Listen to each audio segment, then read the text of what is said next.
Bonjour.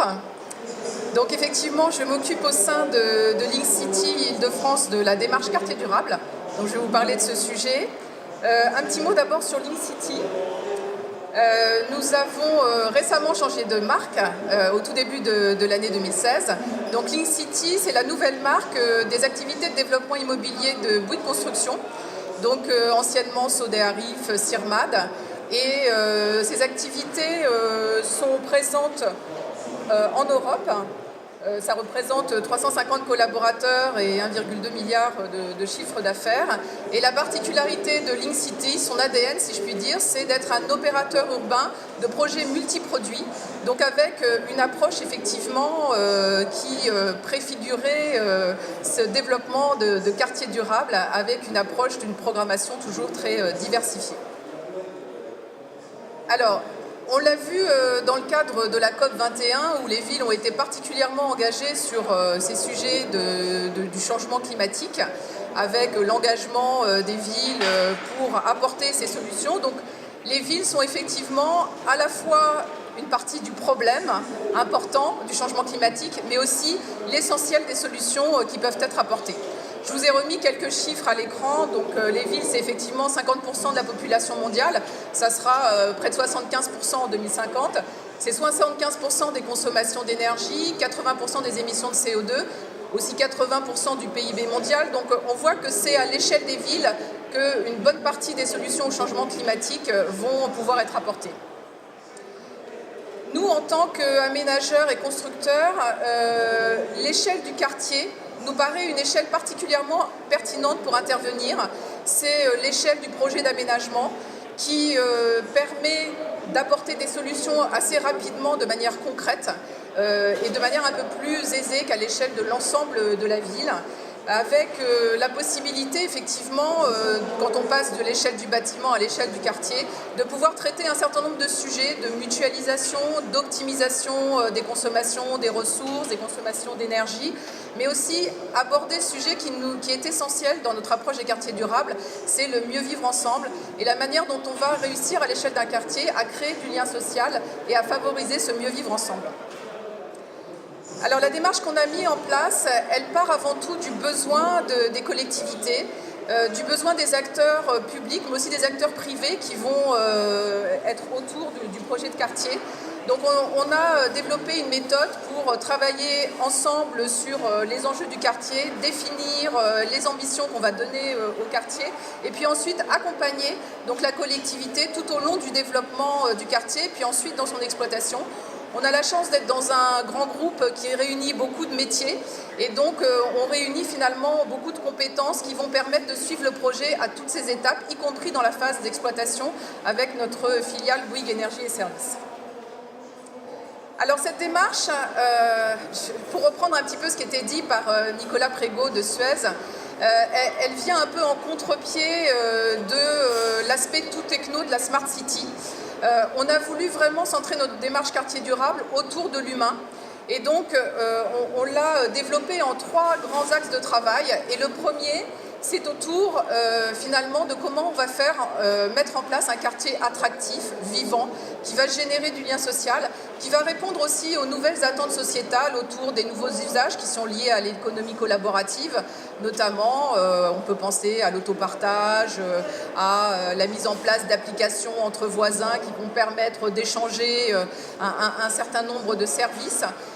Donc toute cette partie sur les services de proximité qu'on va mettre en place, les nouveaux usages, est un axe très important quand on développe nos approches de quartier durable. Deuxième axe, c'est tout ce qui va tourner autour, bien sûr, de l'écologie, de l'environnement. Donc mettre en place finalement un quartier qui est un écosystème vivant qui va favoriser l'économie circulaire, une gestion optimisée de l'ensemble des ressources en énergie, en eau, le traitement des déchets bien évidemment, et puis tout ça avec la volonté de diminuer au maximum l'empreinte carbone du quartier. Et puis enfin, le dernier axe, c'est finalement la connexion de ce quartier, à la fois la connexion physique avec tous les problèmes de mobilité qu'on a à gérer sur un quartier. On sait que dans les émissions de CO2 d'un bâtiment, dans sa phase de vie, 1/3 de ces émissions sont liées à la mobilité générée par le bâtiment. Donc la mobilité est un sujet extrêmement important effectivement à gérer. Et puis dans la connexion, c'est aussi la connexion immatérielle à travers tous les services numériques qu'on va pouvoir mettre en place à l'échelle de notre quartier. Alors tout ça, on est capable de le faire en réunissant autour de nous un écosystème de partenaires. On n'a pas toutes les compétences, même si je disais qu'on s'appuie sur les compétences des différents métiers du groupe. Il y a beaucoup de compétences qu'on va chercher ailleurs, auprès de partenaires, de grands industriels, notamment de Suez, qui intervenait tout à l'heure, parce qu'on a un partenariat avec eux, avec d'autres acteurs, avec des PME, des startups, mais également des associations. Le monde associatif est un univers qui nous apporte beaucoup en termes d'idées nouvelles, de vision des besoins utilisateurs. Et nous avons notamment monté un partenariat avec le WWF sur ce sujet des quartiers durables. Et le WWF nous accompagne sur un certain nombre de projets de quartier, et notamment sur les deux que je vais citer juste après. Donc maintenant, je vais vous donner quelques exemples de quartiers sur lesquels on est en train de travailler en ce moment pour voir comment tout ça prend forme à l'échelle d'un projet. Alors le premier exemple que je voulais vous donner, c'est dans le cadre de Réinventer Paris. Alors ce concours lancé par la ville de Paris a été très médiatisé, donc je pense que vous avez entendu parler des différents pilotes qui ont été, des différents sites qui ont été attribués. Donc nous avons remporté le site du Triangle Éole Évangile dans le 19e arrondissement, avec une approche de quartier zéro carbone en exploitation, donc avec une volonté très très forte de diminuer l'empreinte environnementale. Mais ce n'était pas le seul parti pris du projet. Il y avait un parti pris très fort autour de la mixité des usages, la mixité fonctionnelle, et donc la richesse des usages qu'on allait créer autour de ce quartier, en créant finalement une nouvelle centralité dans le 19e arrondissement. Avec notamment un centre sportif avec l'UCPA, de sport de ville, avec des tiers-lieux, avec un hôtel nouvelle génération, avec Zoku, avec à la fois des bureaux, des logements, des différents types de logements, donc une programmation vraiment très, très riche. Et puis ensuite, un parti pris très important autour de la nature en ville, le sujet du zéro carbone, et puis enfin, vous verrez une animation autour de l'innovation. Donc, juste quelques mots sur l'aspect nature en ville. Donc, on a construit ce quartier autour d'un jardin central de 6500 m², et avec une végétalisation qui occupe finalement tous les étages de ce projet, à la fois donc le jardin central, le rez-de-jardin, où on trouve toutes les activités économiques et les activités commerciales, et puis également sur les terrasses. On aura la mise en place sur ce quartier d'une labellisation Biodiversity, qui va être une première sur cette échelle d'opération, avec le suivi de la mise en place de la biodiversité dans le temps, avec la CDC Biodiversité qui va suivre l'évolution de la biodiversité sur 10 ans. Donc avec vraiment une volonté de pouvoir mesurer les effets des innovations qu'on met en place sur ce projet. Et puis bien entendu, la biodiversité, la nature en ville, c'est des aménités fortes pour les habitants, pour les utilisateurs de ce site. Et on a prévu des animations nature avec le WWF, mais aussi avec Jardin de Galie, qui va faire de l'agriculture urbaine sur ce site et qui va entretenir les jardins partagés sur ce site. Autre dimension forte du projet, qui je crois a particulièrement plu à la ville de Paris, c'est la dimension zéro carbone. Donc sur ce projet, on divise par 4 les émissions carbone par rapport à un projet classique. Et on est à la neutralité carbone en phase d'exploitation. Donc on divise par 4 sur l'ensemble du cycle de vie, y compris la construction, et neutralité en exploitation. Comment on arrive à ça? D'abord, sur l'aspect construction, on a beaucoup réduit l'empreinte carbone en travaillant sur de la construction bois et du béton bas carbone. Sur la phase d'exploitation, on a beaucoup travaillé sur la sobriété énergétique des bâtiments, puisque la meilleure énergie, c'est encore celle qu'on ne consomme pas. Donc on a des bâtiments qui sont très performants, et on a une boucle de chaleur sur le site qui permet de mutualiser entre les bâtiments, entre les logements notamment et les bureaux, qui à différents moments de la journée ont des besoins différents. Et puis on est sur 100% d'énergie renouvelable sur ce site, avec des panneaux photovoltaïques qui vont permettre de produire sur site, mais également le recours à des contrats verts sur l'ensemble des bâtiments. Et puis un smart grid permet de piloter l'ensemble des consommations et donc d'optimiser la production et la consommation d'énergie sur le site. La mobilité, bien entendu, a été aussi un sujet très important, je le disais tout à l'heure.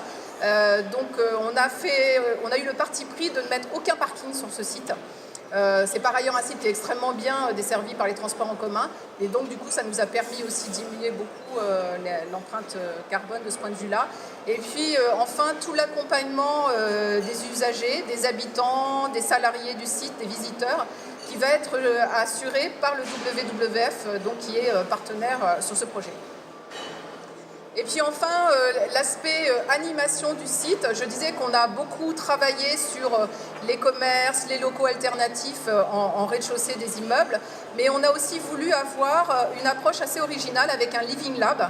Les Living Labs, il y a un réseau européen qui a été mis en place, donc c'est des approches innovantes qui permettent en fait sur le site à la fois d'assurer la coordination des associations qui vont intervenir, faire des événements sur le site, mais aussi de créer un lieu d'expérimentation, d'innovation, avec des porteurs de projets, plutôt des porteurs de projets locaux d'ailleurs, qui vont pouvoir venir expérimenter un certain nombre d'innovations avec les habitants notamment. Voilà, donc ce Living Lab va être à la fois un lieu d'animation, mais aussi d'innovation et de concertation, d'implication de la population locale.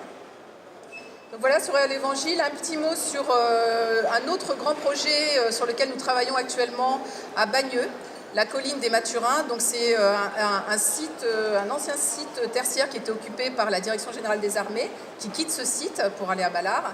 Et donc nous accompagnons le propriétaire foncier qui a acheté ce terrain pour transformer ce site en un écoquartier où on va là aussi expérimenter un certain nombre d'innovations et beaucoup travailler sur l'innovation sur les usages notamment, mais aussi sur toutes les dimensions environnementales. Donc je passe un peu rapidement. Et puis ce que je voulais vous dire également, donc on retrouve un peu les mêmes approches que j'ai pu développer sur le quartier l'Évangile. On passe à la... s'il te plaît. Je voulais aussi vous dire qu'en termes d'innovation autour des quartiers durables, nous sommes impliqués dans 2 projets qui ont été lancés par l'Institut de la Ville durable pour faire des démonstrateurs, des lieux d'expérimentation, d'innovation, en particulier sur les problématiques de partage, de mutualisation de l'énergie, qui permettent de déroger aux réglementations en place. Vous savez qu'aujourd'hui, on ne peut pas revendre l'énergie entre les bâtiments, qu'on est obligé de repasser par le réseau d'EDF.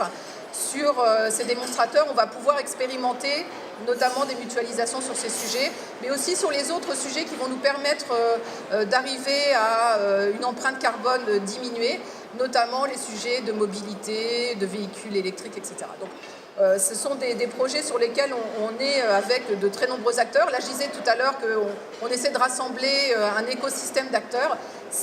Typiquement, ces démonstrateurs sont vraiment des lieux de partage, d'open innovation avec des partenaires complémentaires de nos compétences. Et puis, effectivement, toute cette approche quartier durable, elle s'appuie sur la fertilisation croisée avec les filiales de Bouygues Construction un peu partout dans le monde. Et en particulier en Suisse, en Angleterre, et donc on cherche vraiment à tirer profit des innovations qui sont développées dans différents pays et qui nous permettent effectivement d'avancer sur nos sujets, de pouvoir proposer aux collectivités des innovations issues de différentes cultures, de différentes approches. Donc voilà en quelques mots notre approche quartier durable et on est à votre disposition si vous voulez poursuivre les échanges sur notre stand qui est juste de l'autre côté, donc le stand de Bouygues Bâtiment Île-de-France. Merci de votre attention.